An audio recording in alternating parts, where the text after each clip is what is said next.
আজকে তোমাদের দেখাবো আমি প্রফেশনাল একটা উম কাটার যে মাছ কাটে। যেটা মনে করো একদম বেস্ট কাটবে। প্রথমে যে ছালগুলো আছে মাছের ছালগুলো উঠিয়ে নেবে, পুরো সাফ-সাফাই করে নেবে, যেটা পরিষ্কার হয়ে করবে, কারণ খাওয়ার মধ্যে যেন ছালগুলো থাকে না। ছালগুলো না থাকলে ভাল লাগে না। যেমন আমাদের গ্রামে মারা পড়তো, মারা প্রচণ্ড পরিষ্কার করে নিত, মুখটাকেও পরিষ্কার করে নিত, মাছের মুখটা কাটে, দেখো মাথাটা আঁশটা কাটে নিত। কমসে কম এই মাছটা 2 থেকে 2.5 কেজি ওজন হবে। ছোটো ছোটো পিস করে নেবে, ছোটো ছোটো একদম, বেশি বড় না, ছোটো ছোটো পিস করে নেবে, যেন সবাই যেন পেতে পারে খাওয়ার সময়, সবার জন্য, যেন কারো বলতে পারে না কেউ বড়, আমারটা বড়, আমারটা ছোটো পিস। সবাই যেন সেম টু সেম পিস যেন করতে পারে মাছটার। মাছটা দেখো প্রচণ্ড মনে হয় ফ্রেশ মাছ, একদম পুরো ফ্রেশ মাছ থাকে না বরফের মধ্যে মাছ, এটা পুরো ফ্রেশ, নদীর থেকে তুলে আনা ফ্রেশ। দেখো সাইজগুলো ছোটো ছোটো করে নিচ্ছে, একদম ছোটো ছোটো করে নিচ্ছে। ছোটো ছোটো করে নেওয়ার পর লেজটা বেশি একটু ছোটো করবে না, কারণ বেশি ছোটো করলে লেজটা হবে না। এখন মাছটা একদম পুরোপুরি কাটিং করা হয়েছে, কাটিং করার পরে না এখন মাঝখানে আরেকবার কেটে নিচ্ছি। কেটে পরে সাইজগুলো যেন পুরোপুরি একদম পারফেক্টলি ঠিকঠাকভাবে আসে মাছের সাইজগুলো।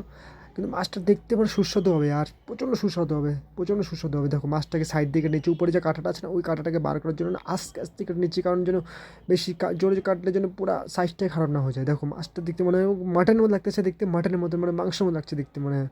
দেখো সাইজগুলো আরও ছোটো ছোটো করে নিচ্ছে। এই ছোটো ছোটো মাছগুলো মানে খেতে খুব সুস্বাদু হবে। ভাবছি সুশি করবো নাকি, সুশি করবো না, কিন্তু মাছটা খেতে খুব ভালো হবে, খুব সুস্বাদু। কাঁটাগুলো আস্তে আস্তে বার করবো, কাটিং করার জন্য প্রচণ্ড, আর চাকুটা পুরো ধার, কারণ বাই চান্স যদি একটু হাতে লেগে যায় হাত টুকরো হয়ে যাবে। এই জন্য দেখো মাছটা একবারই টানতেই এখন পুরো কেটে যাচ্ছে মাছটা। মাছটা দেখতে পুরো সুস্বাদু, পেটের মধ্যে প্রচণ্ড ডিম আছে, ডিমগুলো এখন বার করবো, ডিমটা লাস্টে বার করবো। আগে মাছটাকে পুরোপুরি দেখো একদম প্রচণ্ড একদম সাইজ টু সাইজ হয়ে গেছে, মানে পুরো পিসগুলো যে আছে না, প্রথমে লেবুটা কেটে নিচ্ছি, লেবু ছোটো ছোটো করে কেটে নিচ্ছি, লেবুটা ছোটো ছোটো কেটে নিচ্ছি, পরে কেটে নিলাম।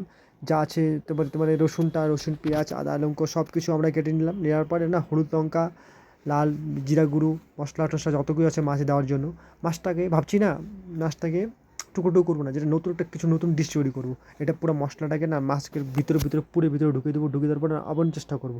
তো গাইজ আজকের ভিডিওতে আমি এইটুকুই বলছি।